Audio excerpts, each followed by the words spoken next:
this. We will talk about it in a minute.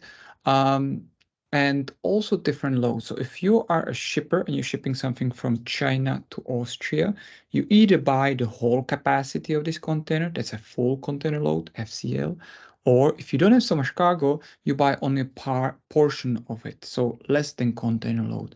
Now, how does it really work? You basically, for the FCL, are able to stuff everything with all your goods, or perhaps not your goods, but say from two of your vendors in Asia, and they just are putting things together, or it's an origin consolidator who does it for you, but it's all destined to one of your DC or one of your warehouse in Europe or in Austria. Now, for the LCL, you just have, for example, these green cartons here, and you mix up cargo with other people or other shippers in this space. Of course, you don't go and ask around if someone has a space. It is basically the business model or business revenue stream for freight forwarders. They are living from a lot of these LCL. You can imagine that LCL by price by a kilogram is much more expensive. If I buy a container, I pay, say, 2,000, 3,000 euro for the whole container. So per kilogram, it comes for really a peanuts. If I buy this space, because the freight forwarder is running some sort of risk of not filling it fully, of course, he asked me for a premium price. And that's basically the business model for freight forwarders who act as a consolidators in here. So that's this. Of course, freight forwarders also do FCL, because once they talking to the carriers, and remember in the first session we talked about a difference between freight forwarder and carrier. Once they talk to the carrier and they negotiate certain volume of the containers on LCL on a given trade lane, so from Shanghai to Rotterdam, they commit to buy 10 containers for LCL as an example.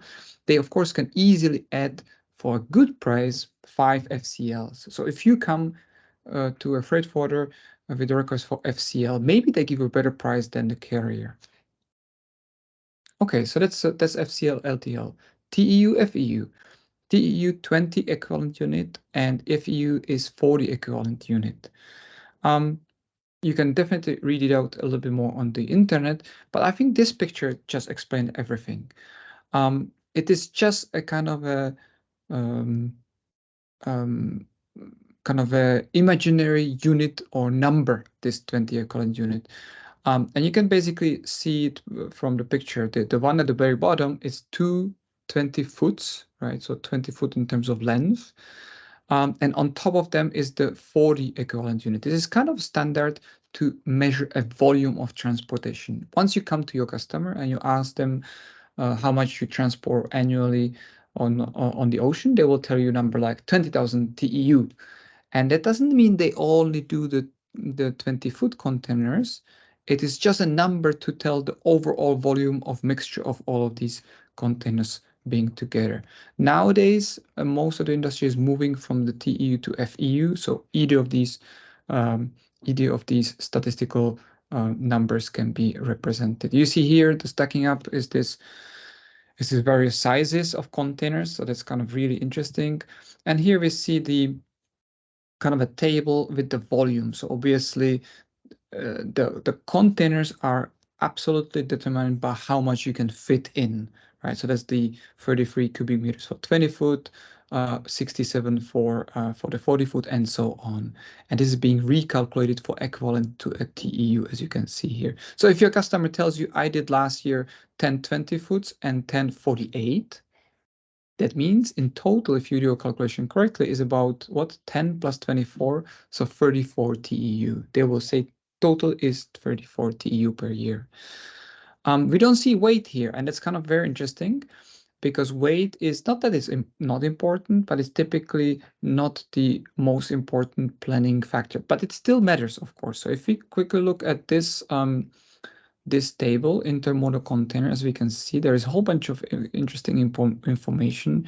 You see here that that it can go on a train and truck, but here we see that there is, of course, recommended maximum weight per container type, but this is given by an ISO standard. There is ISO certification, ISO standardization for each of the container type.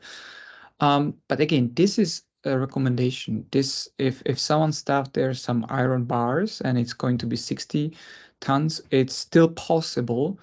And a carrier, if they are not very diligent, they can take it in and it can cause quite some troubles. So this is, of course, a soft rule which is a little harder to enforce. Okay, so that's related to the weights. You see here that pretty much all of global trade nowadays goes through any of these containers, and it's the number of cargo that goes in these is just staggering by now, especially compared to some 30 years ago. I have one more interesting statistic, and um, that's the oh, I wish to have a full access, right? Um, I have it here as well. So who are the major operators of ships and vessels and container carrying? So you see here the biggest three is MSC, that's in Switzerland, AP Moller Maersk in Denmark, and CMA CGM French group. They're really making pretty much 60% of the market. And it's European companies, COSCO, um, Minyang, and Waihai is Chinese. Zim is Israeli, interesting. Hyundai is Korean. Hapag-Lloyd, German. So we have a portfolio, or we have all of these millions of cubic meters of cargo being transported by some 10 to 11 companies in the globe. So huge consolidation, huge concentration of a market. Okay. So, and then the last one is, and I'm jumping from ocean to the road, less than truckload and full truckload, very similar concept to our container situation. Again, I'm buying either full capacity, and I may not even fill it in, but I'm paying for the full capacity, right? So that's very clear. And the LTL is less than truckload. So I'm buying only some portions. So typically I turn to my freight forwarder a pallet or two, or perhaps five. And again, the same thing applies as in the ocean. There is a higher margin on LTL than FTL. And there is, of course, even two options for a business model.